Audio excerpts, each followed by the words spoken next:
السلام علیکم ورحمۃ الله تعالی وبرکاته. حامد او مسلم وبعد.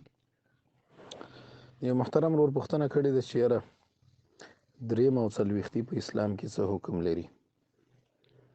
بله دا پوښتنه کړې ده چې یاره تر 3 ورځو پورې د مړي په خوراک څنګه دی.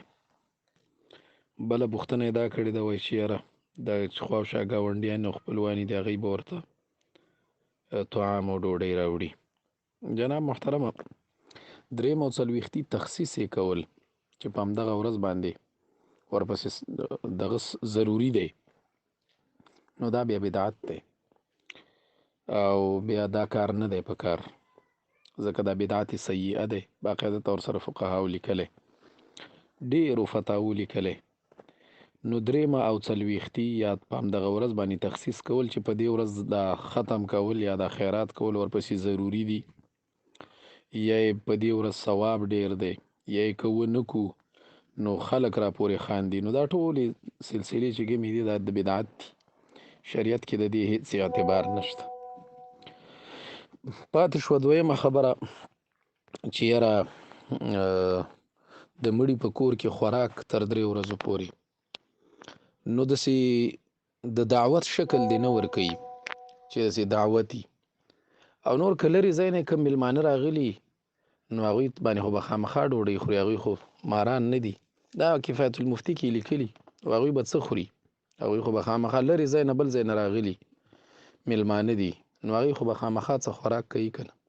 نور دې داسې د دعوت شکل نه ورکوي. فتاوا شامي په دې باندې ډېر تفصیل کړی کتاب الجنایز کې، چې قاریان او صلحا او علما راولي او ختمونه کوي او بیا پکې خرچې کوي. دا مستقل بدعت دی او په دې کې د عبدالله ابن د جریر ابن عبدالله البجلی رضی الله تعالی عنہ مستقل حدیث دی په دې کې د رسول الله صلی الله علیه وسلم د صحابي حدیث دی. هغه باقاعده وایي كنا نعد الاجتماع الى اهل الميت وصنعهم الطاعه عن النياحه.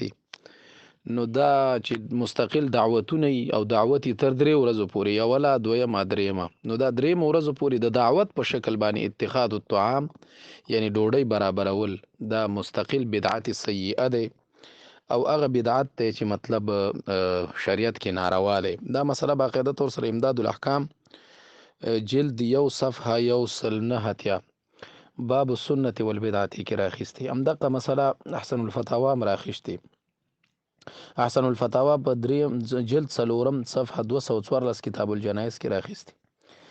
د قرنګي خیر الفتاوا هم راخیستی، خیر الفتاوا جلد 1 صفحه 504. دا ټول ورته لیکلي چې اتخاذ الطعام چې ډوډۍ مستقله کی او خلک او صلحا او خلک راغواړي او دعوتونه جوړ کړي.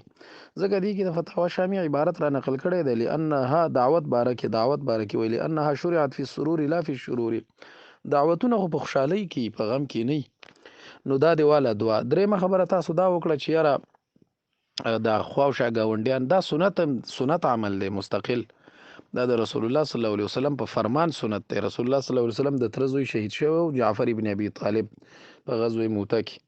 نو هلته چې شهید شو بیا رسول الله صلی الله علیه وسلم صحابه ته ویلي اصنعوا لآل جعفر طعاما فقد اتاهم ما يشغلهم. هغوی ته داسې یو مصیبت راغلی دی چې دوی د پخلي نه منع کړي دي. باقاعده طور سره فتاوا شامي هم دا را نقل کړی. فتاوا شامي وایي واستحب لجیران اهل المیت، وای مستحبه ده د ګاونډي د مړي دپاره والاقرباء الاباعد او هغه خپلوان چې لږ لري، ځکه نږدې خپلوان خو به هم ورسره چغې بغارې وي.